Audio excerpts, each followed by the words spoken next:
Nama saya Nurul Ernisa. Saya berumur 22 tahun. Saya akan menamatkan pengajian saya di Republic Polytechnic di bulan Mei dan saya akan bermula bekerja di bulan April sebagai junior zookeeper. Saya membesar di rumah sewa. Saya tinggal bersama ibu dan abang dan adik saya. Saya membesar dengan ibu saya kerana bapa saya is a ex-convict, so he masuk dan keluar penjara. Semasa di sekolah, saya mendapat banyak stereotyping kerana saya tinggal di rumah sewa, ex-convict, my father is an ex-convict, and saya dari NT when I was in secondary school. So there's a lot of stereotyping for NT student. Furthermore, ex-convict anak, and furthermore, staying in a rental flat. And furthermore, I was an ITE student, so all the red flags is up. Saya rasa stereotyping terhadap saya ialah budak NT tidak akan berjaya. Budak NT selalu membuat troublemaker, wouldn't go far, maybe up to ITE, and then won't succeed lah basically. Yeah, and then in ITE also, like how people always say ITE is the end. I feel that's a lot lah. Saya rasa orang yang membantu saya ialah mak saya.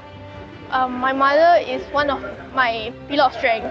Yeah, she always remind me to work hard and always prove people wrong, because like growing up ada banyak stereotyping kan towards saya.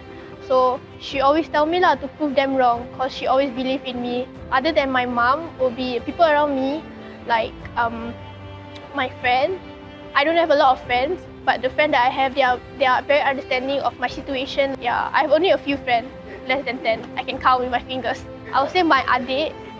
I always tell myself that I have to do better and always raise the bar high for my adik, because I want him to do better than me. I want him to see me as a role model. So partly he played a role lah in this. Like I always see him as my little self.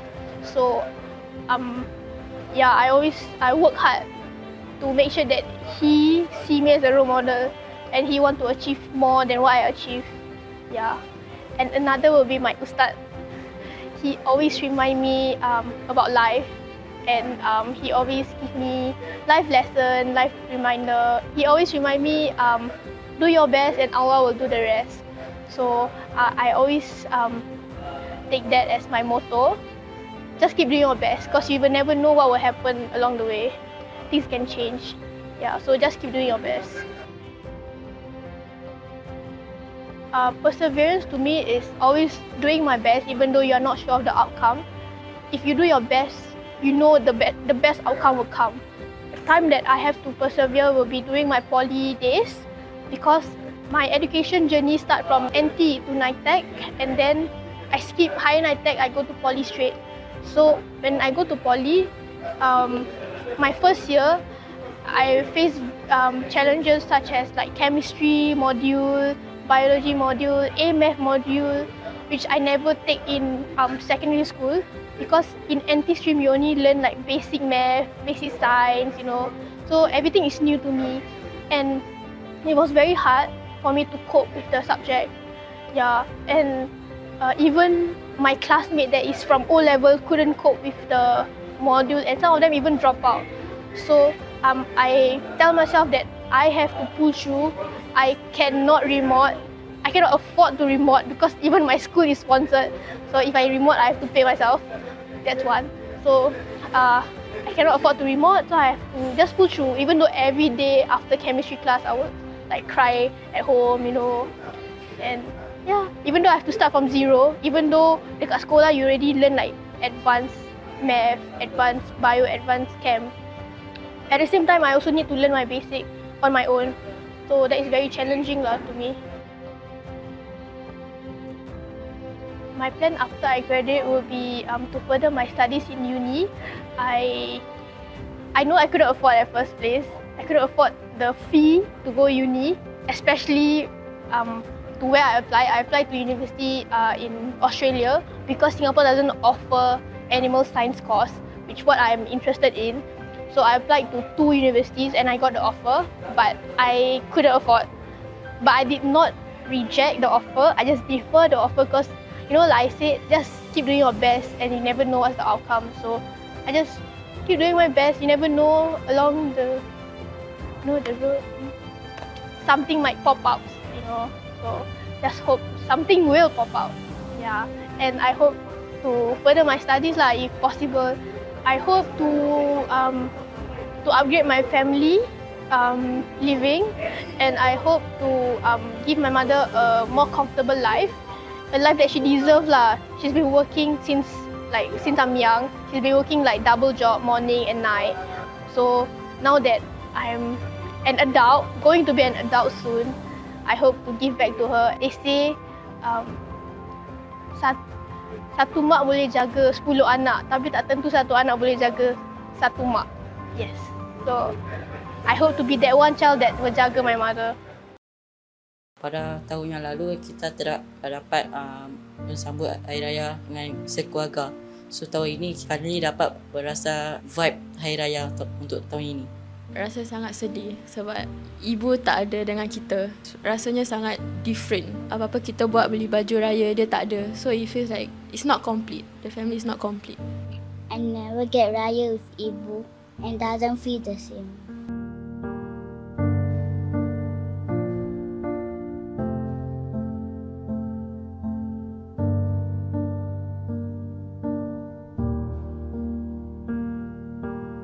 Sedih, amat sedih sangat bila saya tahu yang every day kita orang preparation macam mana, bulan Ramadan macam mana, sebab saya selalu dengan anak-anak. Jadi bila masa saya kat dalam, saya tahu semua banyak kelainan. Saya tahu anak-anak saya bukan saya. Jadi saya rasa sangat-sangat bersadar dan bersedar. Nama saya Anne, tahun 37, seorang ibu dan 2 anak. Saya bekerja di syarikat Pinela Event sebagai admin manager. Saya bermula semasa perkahwinan saya sebelum ni, bekas suami saya mengenai dada daripada dia. Dari situ saya terjebak. Saya mempunyai 2 orang anak dan kemudian bekas suami saya kena tangkap dulu dan baru saya di situ dah permulaan. Masa tu umur saya 29 tahun, ada anak masih kecil lagi. Yang pertama 9, yang kedua umur 7 tahun dan yang kedua 5 dia ada 4 tahun. Karakter saya amat terkejut bila saya berapa kali lepas saya dengan saya dari kontak. Terutama sekali mak saya sebab dia tak sanggup yang saya terjebak di data. Masa tu saya rasa saya dah kecil dengan keluarga, serta anak. Itu yang saat yang saya tak boleh lupakan. Masa tu saya tak tahu apa nak buat. Saya pun tak pernah masuk penjara. Dan atas kesalahan saya reda. Saya jalani hukuman. Yang itulah saat yang paling saya tak boleh lupakan masa tu lagi. Pada satu setahun, nanti saya diberi peluang untuk keluar awal untuk bekerja. Dikenali sebagai work study program dan saya dapat bekerja daripada prison. Saya hanya duduk 6 bulan sahaja. Dalam masa 5 tahun tu saya kira saya tak terjebak di mendadak. Saya try to change, but tak tahu apa silap saya masa tu dengan pencampuran agaknya. Saya terjebak lepas 5 tahun dan saya ditangkap kali kedua pada tahun 2020. Mungkin masa itu saya tak sadar saya bercampur dengan orang yang terjebak dengan dadak dan saya get hooked. Saya tak fikir anak-anak masa tu dengan sakungan dengan adanya problem yang saya fikir tu saya rasa macam stres dan saya ambil risiko ini dan tiba-tiba saya ditangkap di rumah depan anak-anak. Masa tu sekali lagi saya kecilkan mereka. Saya kecilkan mak saya. Bila saya di stesen tu, mak kata dah tak nak tengok saya atau tak jaga anak-anak. Itu kesilapan lagi ya saya buat yang saya kecilkan mereka lagi. Sebab mak saya kata, ingatlah saya dah berubah. 5 tahun tu agak lama. Dan timbul tak sampai masa cepat. Pertama tu saya kenal ada bekas saya yang saya ni kawan grand fan saya itu nak cepat. Kemudian sekali dua saya nampak dia nak sudah terlalu sangat campur dengan mereka yang sampai terus tak ingat dan terjebak lagi. Yang kedua ni 18 bulan sama juga saya diberi peluang untuk buat awal work program saya ada ini dalam hanya 8 bulan. Dalam 1 bulan saya dekat penjara, memang saya tak dapat berita apa-apa ni. Saya sedih tapi saya tak boleh nak salahkan family sebab itu kesilapan saya. Jadi saya berdoa agar anak saya selamat. Walau apapun terjadi pun kesilapan saya. Jadi saya tidak terima. After 1 month, mak saya dah buat anak. Dan from there, I was really appreciate lah yang mak tetap maafkan saya dan jaga anak-anak. Mak saya tak terus busy. Walaupun dia marah, dia marah kasih saya nasihat, dia marah-marah juga. Tapi saya tahu yang dia nak saya berubah. Sebab dia cakap dia kau dah turun kan. Hampir kalau saya buat lagi takkan orang jaga anak-anak. Dia takut anak-anak apa accept dengan dia. Dan jadi saya takut sebagai ibu sebab bila saya ada anak kat luar dan tak ada. Tapi saya tak fikir tu semua. Saya buat silap. Saya buat silap kali kedua. Saya ingatkan mereka lagi dengan umur mereka yang kecil yang masih perlukan saya di luar. Nama saya Angelina. Nama saya Akila. Nama saya Nisriana. Nama saya Elmi. Saya rasa sangat gembira sebab dapat sambut raya dengan ibu tahun ini. Rasa macam the vibe is back. Sangat rindu and I feel very happy. Saya sangat gembira kerana dapat sambung hari raya dengan ibu saya. I really love you and whatever I do that hurts your feelings, because I'm always the problem in this family lah. So I'm really sorry about that, and I want you to know that I'm really trying my best, and I'm thankful that you are our mother and raising us. We really appreciate you. We love you, Ibu. I love my ibu and I want to say to her that I miss her and I'm so sorry that I never listened to her.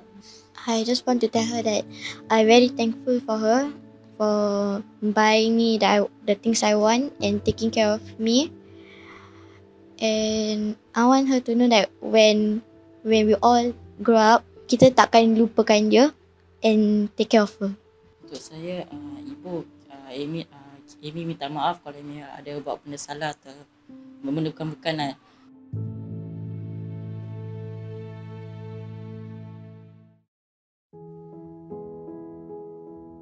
Saya memang dah jumpa dengan doktor saya dan saya terpaksa membuat pembedahan seterusnya ni, which is through the kepala, craniotomy pada 9 April.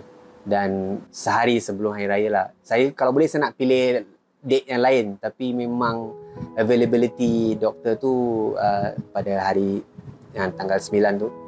Dan saya rasa ini adalah satu mungkin buku baru untuk saya kalau saya make it through dan saya dapat move on from this case of this rare tumor lah. Memang sedih tak dapat menyambut Hari Raya kan dengan family, tapi for me it's really like lebih baik saya control this first daripada benda ni tak boleh terkawal dan muka saya lagi affected. And for me that's my goal lah untuk pergi surgery ni.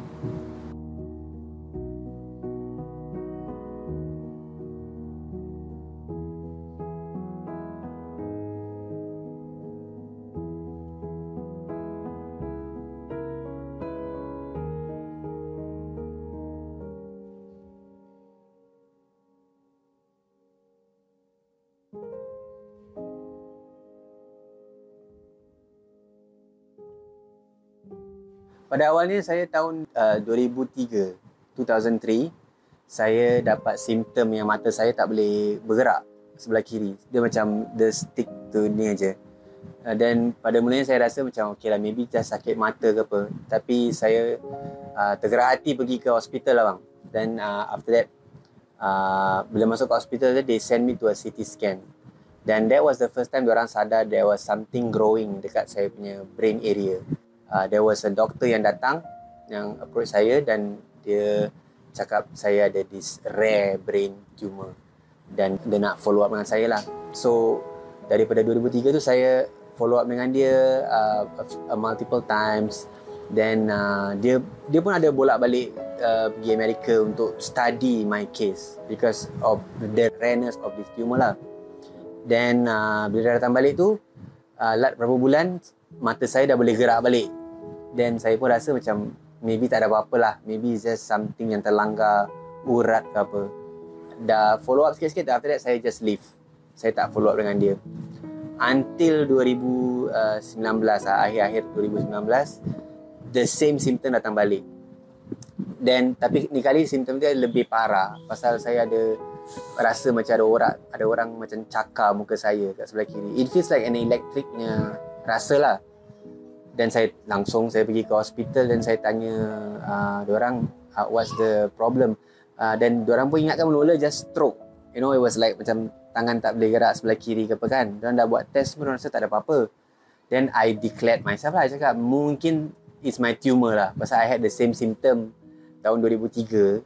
Dan bila diorang buat the CT scan je, terus diorang nampak okay, ada tumor. And that's when I realised the second time lah I dapat the tumor. And I follow up from there until now. So saya bimbang yang paling besar adalah keluarga lah. Pasal saya sekarang seorang yang saja yang bekerja kat rumah. My wife pun belum bekerja lagi dan kita mempunyai 3 buah anak. Pada saya is like the challenge is macam mana kalau something happen to me, lagi banyak yang kurang, like for example saya tak boleh jalan, saya buta. All this saya takut lah. This is my biggest fear juga. Dan the risk of going through that memang ada. Kalau nak buat surgery ni dan juga penyakit ni memang boleh buat saya go through all that juga, especially buta. Dan yalah, saya rasa macam how can my wife carry on kalau saya tak ada tenaga untuk buat all this semua. So saya rasa kebimbangan also juga macam sebagai pekerja pun saya buat kerja luar, dan kalau saya dah tak ada mata, macam what kind of kerja saya boleh buat kat luar, you know. Tu yang saya punya biggest worry lah. Saya rasa saya perlu kuatkan diri saya lah untuk menumpuhi all these challenges yang datang kat saya. Pasal ini bukan untuk saya saja, ini memang untuk saya punya keluarga. Dan ramai orang yang mungkin tengok saya, kawan-kawan saya pun diorang tak tahu yang saya melalui benda-benda gini juga. Pasal I've always been known as the orang yang buat kelakar, orang yang buat ketawa, orang yang buat macam-macam, you know, make people smile. Tapi bila diorang dapat tahu saya punya case tu, diorang banyak yang mendukung saya. Dan saya rasa saya nak continue buat orang senyum, dan saya nak continue bersenyum juga. So for me it's really just saya nak kena kuatkan hati saya, tabah dengan perjalanan ini, dan saya tahu dia akan berakhir juga nanti. Whether it's good or bad, itu di tangan Allah, kita tak tahu. But saya positif yang saya boleh melalui perjalanan ini. Saya kalau first day of Hari Raya itu memang selalu jumpa keluarga, makcik, mak, dan tak pernah miss lah on the first day. Dan saya juga abang kepada adik-adik juga. Saya tu macam kalau tak ada, lain rasanya jugalah kan. Tapi for me the biggest yang buat sedih ni adalah anak-anak lah. Macam anak-anak tu tak dapat keluar for this year. Dan kita pun dah beli baju raya sebelum Ramadan, kita dah sebit-sebit, baju orang dah beli. Tapi bila saya buat pilihan untuk buat surgery tu, saya rasa ini adalah yang lebih penting for now. Dan saya berharap berkat bulan Ramadan tu saya dapat untuk jalankan seterusnya. Dan you know, maybe lepas surgery kalau everything okay, saya dapat mengunjungi sebagai makcik semua. Dan saya rasa itu lebih penting lah untuk diri saya untuk selesaikan masalah ni. dan after that be there for my family untuk hari raya yang seterusnya, tahun depan dan tahun-tahun yang kemudian. Ya. Harapan saya actually memang saya nak move on from this part of my life yang dah, kalau kira in total dah hampir 20 tahun saya ada benda ni on and off kan, daripada 2003 sampai sekarang. Saya betul-betul nak keluarkan this tumor. Dengan whatever that is left of me, I nak buat something yang baru. Pada tahun ni pun saya buat macam kerja baru, buat content, buat music. Saya nak buat balik all that, but of course with a new chapter lah. Dan itulah harapan besar saya, pasal saya rasa I need myself more lah. Saya perlukan diri saya sebaik mungkin lebih untuk family saya. That means I have to really take care of myself, baru saya boleh take care of orang-orang yang di dalam saya.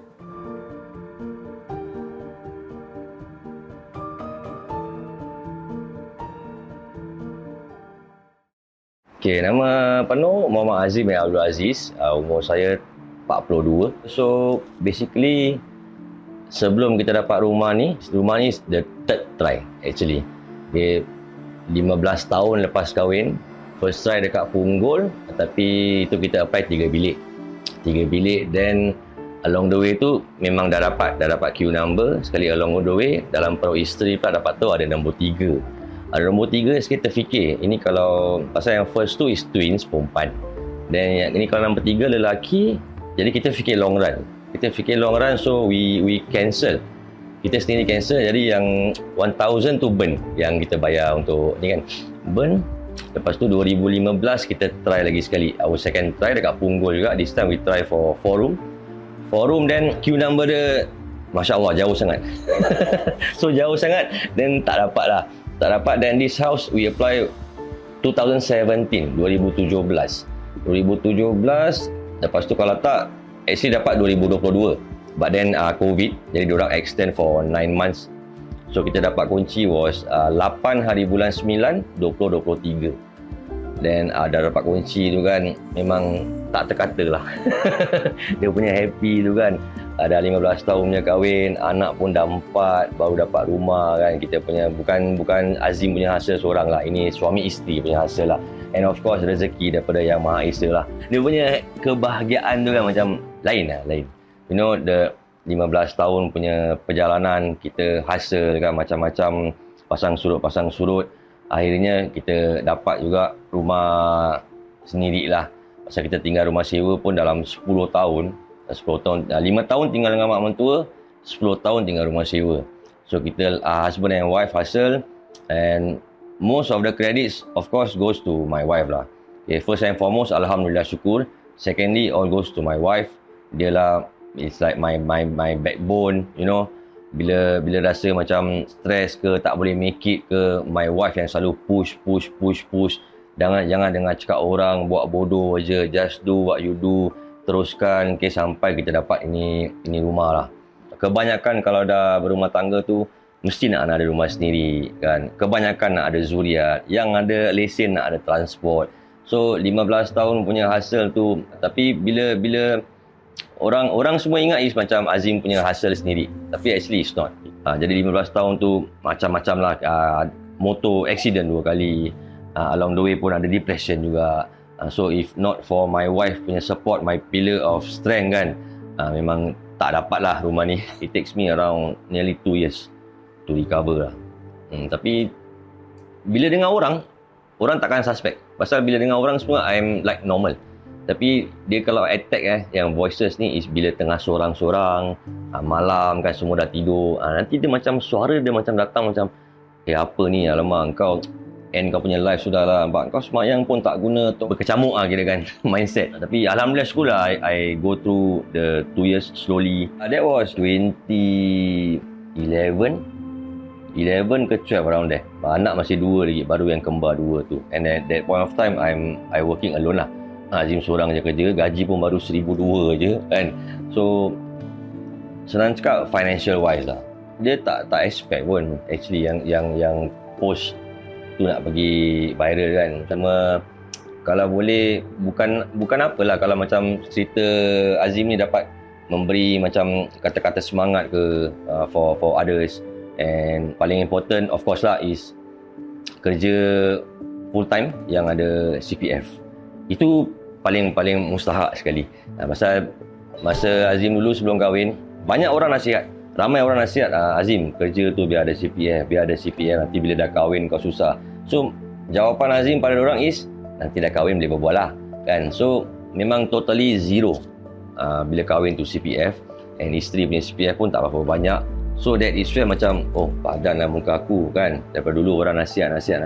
So from there pelan-pelan kayu. So that is why it takes me 15 tahun lah. 15 tahun untuk dapat ni rumah. So lagi sekali Azim tegaskan lah, melainkan kalau ada business kan, self-employed itu lain. Tapi other than that, kerja full time, ada CPF, paling mustahak. Bila tinggal rumah sewa, tak pernah pasang lampu lap-lip ni semua kan. Jadi bila ada rumah sendiri, paling pertama sekali, aku nak decorate lawa-lawa kat luar rumah kan, beli 2-3 lampu 10 meter ke 20 meter ke, kita pasang cantik-cantik. Then other than that, should be the same lah, cuma dia punya rasa dia lain lah. Dia susah nak explain lah, tapi is really lain sekali dia punya rasa lah. First day kat sini pagi, lepas tu pergi rumah mak mentua, nenek semua, then baliklah. Pasal hari raya tahun ni pun hari Rabu, besoknya pun budak-budak dah sekolah. Bila kita tinggal rumah sewa punya time, pasal kita tinggal dua bilik, so there's nothing much we can do. Jadi persiapan pun macam tak apalah, kita punya mindset is macam tak payah jemput orang datang ke apalah. Jadi kita tak payah prepare banyak-banyak. So bila dah ada rumah sendiri ni, nanti orang sibuk tanya bila nak buat rumah terbuka kan, hari raya bila nak buat terbuka, tak sabar nak taruh rumah kau, nak tengok rumah kau gini. And anak-anak semua ada bilik sendiri kan, nak ada pasangan bilik orang langsir semua gini. Pasal bila orang datang, orang mesti nak tengok rumah, tengok living room, tengok dapur, nanti ada minta izin tengok bilik. So kita nak prepare sikit lebih kurang looks, bukan cantik manalah, looks macam sedap mata memandang lah. So lagi-lagi especially bila dah ada rumah sendiri ni is bila tengok anak-anak kita happy lah. Pasal 10 tahun kita duduk rumah sewa kan, jadi semua cram dekat satu bilik, you know. So is an achievement for me to make them happy lah. Macam anak-anak kembar ada bilik sendiri, anak nombor 3, nombor 4 ada bilik sendiri, and diorang pandai pun jaga diorang punya bilik, nak decorate macam mana kan. Terpulang pada diorang lah, macam tengah duduk kat sofa ni kan, tengah tengok TV, nanti masa anak pergi dapur ke apa kan. Jadi bila tengok diorang kan, mesti teringat balik. Pasal yang gambar yang viral tu, yang tengah baring tu, actually bila tengah baring tu, air mata tengah meleleh, cuma tak nampak. Pasal gambar tengah baring gitu kan, dia actually air mata tengah meleleh, tapi kamera tu tak capture lah. Okay, so memang sampai sekarang lah, especially macam tengok dia, nanti diorang keluar pergi dapur, masuk bilik sendiri, macam walaupun dah 4 bulan kita dah pindah dekat sini fully, tapi sampai sekarang masih rasa macam happy lah. Macam dia punya happy tu lain daripada yang lain lah. So anak-anak ni alhamdulillah syukur lah, macam diorang taklah macam cakap bila kita tinggal rumah sewa tu, diorang macam tak cakap bila nak beli rumah, kita nak bilik sendiri. Jadi diorang tengok kita punya hasil, diorang faham. So bila diorang ada bilik sendiri, tengok diorang punya air muka, kita boleh tahulah. Kalau kuih memang every year anak-anak memang diorang favourite honey conflict diorang bikin sendiri. Diorang bikin sendiri, diorang taruh dalam botol kan. Itu kalau kuih yang selalu kita buat lah, honey conflict. Kalau yang mesti ada is nasi latat, kuih makmur, itu is a must untuk ada. Dan kalau makanan biasalah lontong kan, lontong kering pun tak apa dengan serunding. Kuah lontong, sambal goreng pengantin dengan ayam masak merah. That one is my favourite. Bila kita punya first house dengan family lah, yang dekat dulu kita grow up tu dengan mak bapak, dengan adik-beradik kan, walaupun yang dah kahwin ke apa, semua bila malam raya tu is a must untuk semua berkumpul dekat rumah mak kan, kita buka sama-sama. Lepas tu malam raya dulu selalu kita pergi Geylang. Ramai-ramai satu family semua pergi Geylang, shopping. And dulu is macam satu blok tu kebanyakan akan pasang lampu lap-lip. Dia bukan tak macam sekarang lah. Sekarang macam kurang lah. Macam dulu tu kita macam challenge tau. Macam okay, kita pay blok lagi banyak daripada blok depan. For me kalau nak cakap best of the best is yang tempat yang kita dibesarkan lah. Bila dengan mak bapak punya time lah. Then Bila dah rumah tangga, dah rumah tangga, semua dah sibuk dengan kerja masing-masing, dengan anak-anak masing-masing. Dah start macam jarang kontak kan. Kadang-kadang baru jumpa. At times tu macam sedih lah. Sedih, tapi life goes on. Life goes on dengan kita 15 tahun punya hasil kan. Third try baru dapat ni rumah. Lepas tu dapat pula rumah baru ni. Umur pun dah 42. Tapi ni semua baru beginning lah. It's still a long way for us to go lah. Tapi overall is alhamdulillah syukur. First thing I look forward to, of course, jumpa dengan mak bapak yang masih ada, nenek yang masih ada. Pasal bila time raya ni lah, semua kebanyakan akan berkumpul, baru dapat jumpa satu family semua. Kalau tak, semua busy, kadang-kadang dapat jumpa bapak dia je, kadang-kadang dapat jumpa mak je, kadang-kadang dapat nampak anak-anak dia je. So bila Pak Air Raya ni, insyaAllah yang kita selalu look forward is family gathering lah. Family gathering, get to catch up with each other, tanya khabar macam gini, kerja macam mana. So that's the first thing I look forward to lah. Then the second thing of course lah makanan. InsyaAllah lah, kalau ada rezeki within the Syawal month, kita akan buat rumah terbuka lah. Ikut kemampuan lah. Kalau ada, kita bikin. Kalau tak ada, siapa-siapa nak datang pun, rumah pun terbuka juga, no problem.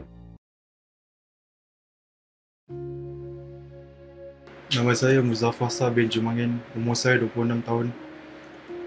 Saya kerja sebagai cleaner.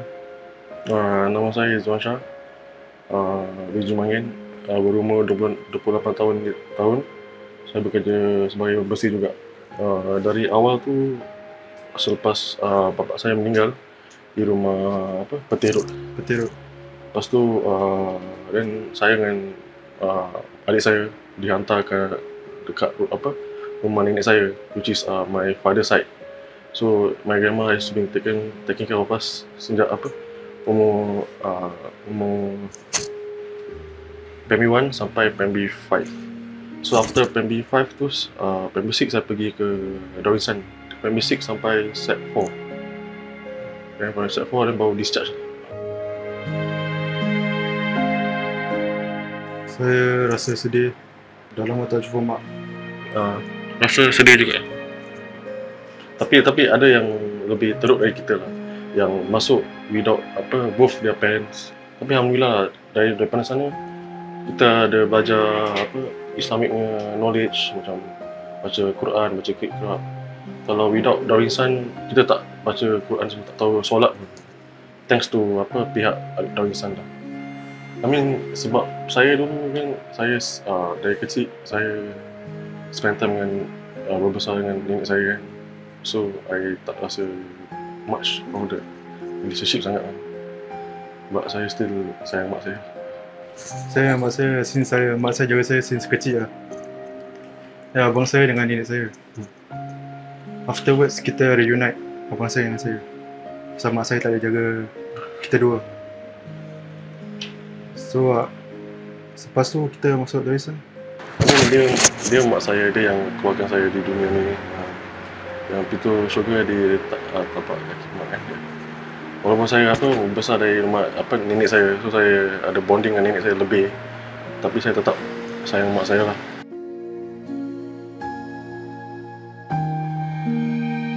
Saya nama Rasma Yunus. Tahun beranak saya 31 bulan 10 1962. Anak 2. Rizwan Shah, Mustafa Shah. Suami tak ada dan meninggal. Suami meninggal tu belum bayar beli duit tu dekat Petirut. Saya pun tak mampu lah. Rumah pun tak ada nak bayar, belum bayar habiskan. Anak pun belum kerja lagi belasan tahun kan. 20 tahun. Sekali saya pun minta bantuan lah daripada cakap kan.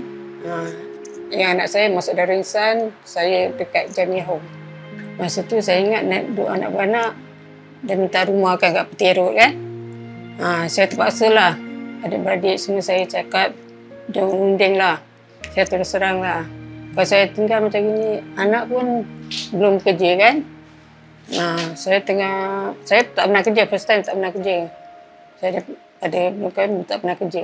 Saya ada penyakit ni rasawan kan. Saya berdoa kan, saya cakap dengan adik-beradik, kakak dia datang juga, adik-beradik jumpa sana punya ofis sana kan, Cik Sarip, Cik Zubaidah semua kan. inisiatif datang, bantuan dekat rumah tu semua cakap kan, kalau boleh saya duduk kat peti urut saya pun tak boleh. Saya pun manalah dia kan, anak saya besar, anak pun 6 tahun dekat Darul Ihsan. Saya dekat Jamia 12 tahun. Rumah saya, adik-beradik saya cakap, kalau boleh, rumah saya habiskan dulu bayar. Dah habis, saya ambil rumah BTO. Jamia kan buat saya kan.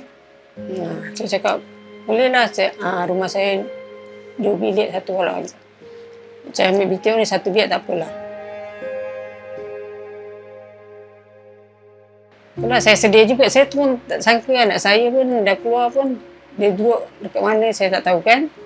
Dia dah keluar dari Darul Ihsan. Dia pergi rumah bapak saya sekejap. Dia cari kerja lah. Dia ada adik kan. Kerja part time. Habis jumpa ada pakcik satu baik tu. Cikgu dia kat Darul Ihsan nak jadi duduk rumah dia dulu. Beberapa hari tu. Dah budak dah kerja berapa umur 23, 22. Bawa jumpa saya bawa datang Jamia. Ini anak Rasimah kata. Izansa Mustafa saya pun terkejut. Saya macam teringatkan anak kan. Saya pun tak cakap lah. Susah 12 tahun tinggal Jamia. Dah tak claim kan. Anak mirip saya pun tak tahu. Pergi Jamia pun cakap anak Kak Rasmah nak keluar kata. Pergi. Saya pergi tengok anak saya. Dah itu anak saya pun pergi rumah pakcik-pakcik berapa hari lah. Itulah.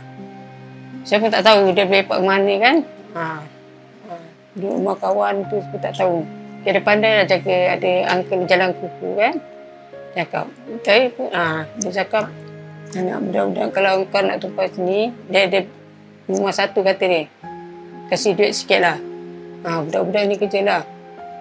Saya pun macam nak tinggal Jamia kan. Macam nak keluar rumah. Kata dia dah tak boleh lagi. Saya minta rumah, saya minta bantuan pada tu yang saya cakap kan. Rumah jual habis kena bayar. Dan kasih izinkan saya lah. Saya ambil rumah BTO ni. Itu pun dah 2 tahun lebih.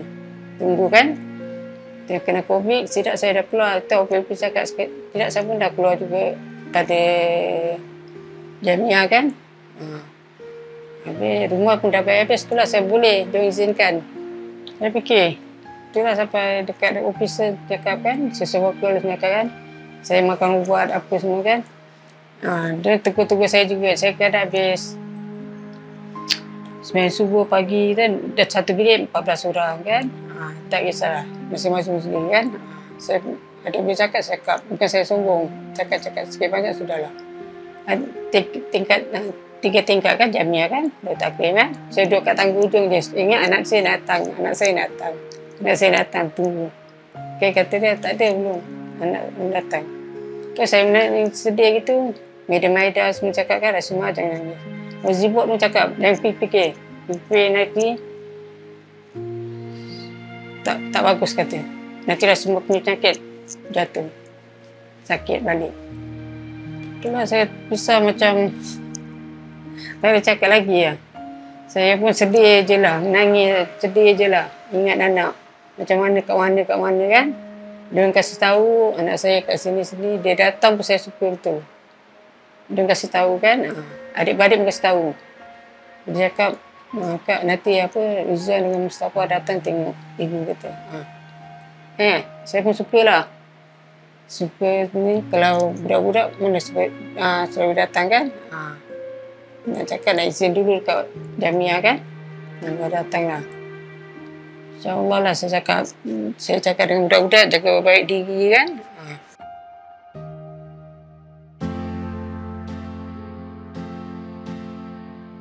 Kunci dapat last year November gitu.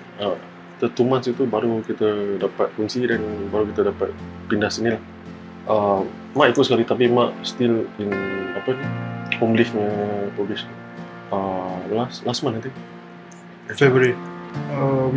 Kita order delivery food. Ayam goreng dengan fries.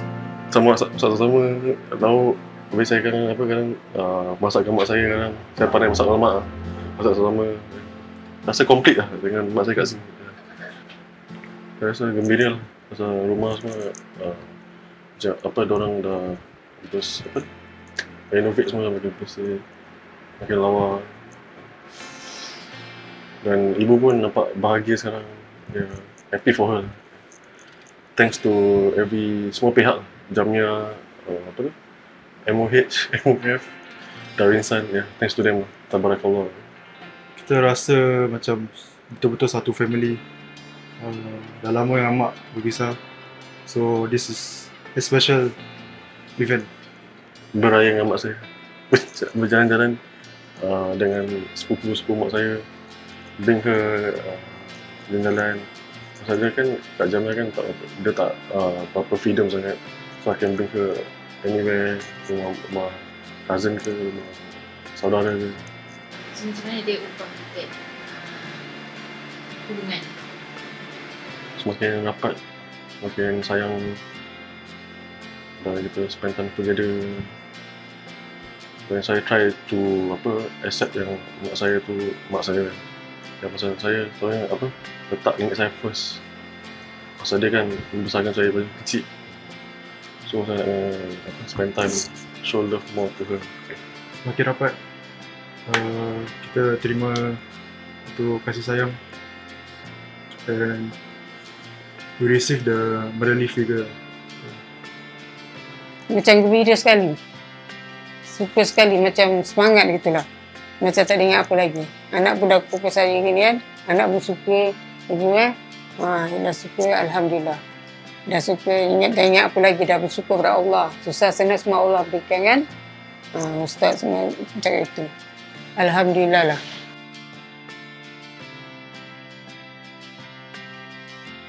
Saya masak anak masak lauk apa. Kadang dia telefon saya kan. Pagi saya dah bangun subuh apa gini kan. Saya exercise sekejap lah. Macam pukul 8 lebih, pukul 8 ke 9 saya naik atas, saya masak lah. Anak dah pergi kerja kan. Saya masak. Gembira sekali lah. Bukan dah keluar pada Jamia pun, saya pun dengan anak lah. Alhamdulillah. Adik-adik pun datang, kawan saya kat kampung apa, nanti jemput saya. Adik-adik semua rapat, yang apa sepupu kan, adik-adik punya mak punya. Alhamdulillah lah. Cakap semua. Saya baru keluar gitu, beberapa hari yang saya kamera masuk TV tu kan. Dia tu 2 hari, 3 hari, dia pun datang pagi ke rumah saya. Saya cakap Alhamdulillah, jumpa je saudara mara apa suka ingat masa budak-budak apa sekolah apa semua kan. Cuma macam mana cinema kita bersyukur kepada Allah tu. Yang rumah ni nanti pergi rumah tu adik-beradik kan. Rumah adik-beradik dekat Isun. Nanti pergi Buaya ada, insya-Allah. Nanti dah jumpa kat sana kan, adik-beradik semua kat rumah dia orang semua saya panggil pergi. Yang kat Punggol dekat jauh-jauh tinggal. Dekat Isun, dekat Jurong. Anak saya gembira juga kan, dah bersama dengan anak semua kan. Anak-anak pun cakap ibu kita dah tinggal satu rumah jadi syukur alhamdulillah. Ibu kan tinggalkan korang, dah susah pun boleh buat kan. Saya lebih resilient, bekerja keras dengan think positif lah. Apa mak saya cakap, jangan banyak fikiran, try to think, distract yourself lah from all these things and move forward lah, and selalu berdoa pada Tuhan. Hari-hari bila kita juga berbual, mak saya cakap dia akan doakan saya dan abang saya. So kita banyak terima kasih. Bekerja keras, buat apa yang mak saya happy, belajar juga insyaAllah. Dan saya planning ambil private O juga kan, insyaAllah. Dan kalau saya boleh membahagikan untuk meluluskan PSN dia, saya akan bagi mak saya happy lah, itulah. Bila saya gaji, saya akan belikan groceries. Saya kerja overtime, kalau dapat gaji saya akan bagi lebih, insyaAllah. Kalau boleh, saya harapkan biar anak saya bekerja, pandai yalah, ada sikit makan sikit lah. Saya cakap kalau dia nampak apa pun itulah. Uruskan rumah pun ibu dah dapat semua, dah syukur alhamdulillah. Pandailah jaga diri kan, ibu dah ada, pandai jaga. Ini ibu dah ada umur, kalau pandai jaga diri, jaga ibu betul-betul. Saya cakap terus terang. Ada sikit makan sikit. Itulah nak saya cakap kan. InsyaAllah boleh. Aku jangan fikir lagi lah. Yang cakap itu.